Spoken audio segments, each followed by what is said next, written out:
Good morning, Dennis Burns, Fire Behavior Analyst for California Interagency Incident Management Team 2 with your KMP North Complex update for October 11th.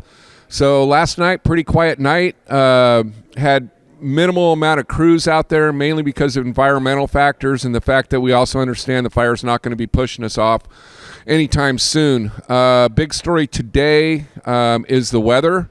What we're looking at is sometime around noon to 2 o'clock, we're going to get a slug of moisture come through. It's going to be pretty fast moving, but we're looking at snow potentially starting at 7,000 feet, dropping down to 5.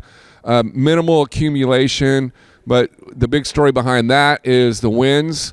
Up on the fire, we're looking at northwest winds ramping up all through the day.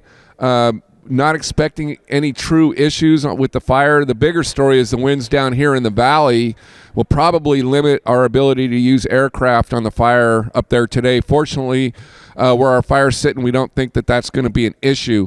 So looking at the map, as you can see, we've added a lot more containment over here in Division Union on the west side up above Heartland.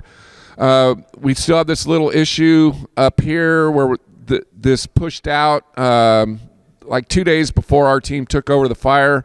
Real heavy fuels in there. They feel a couple more days of mop up, and we'll have some black on the map. Moving up to the north, they're continuing to improve and secure this. They've got anywhere from 15 to 40 foot depth. Again, very heavy fuels in this area, so it's just taking a lot of time to mop this area in.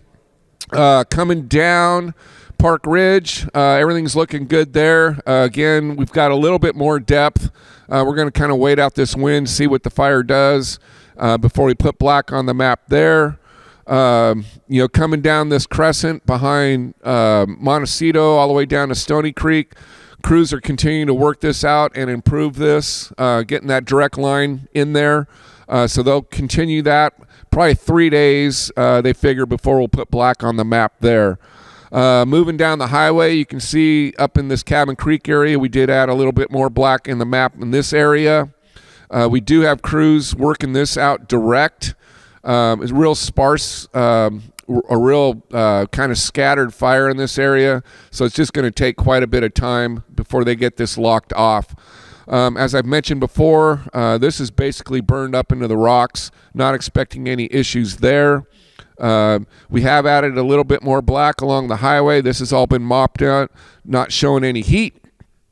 Coming down to the Giant Forest Grove, again, along the highway, everything's looking good, been mopped in.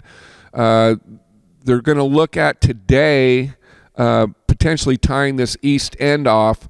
This is above the river canyon. It's kind of tied up into rocks, so we don't really want to do anything with that except monitor this and let it burn out. You can see this one area of heat. This was a project that was started basically the time the team took over. They were taking out some of the fuels in there in case the fire made a push into the giant grove. So what we're going to do is actually take this heat out, and that should be shown on the black in several days. So that's your morning update for October 11th, and I'll talk to you this afternoon.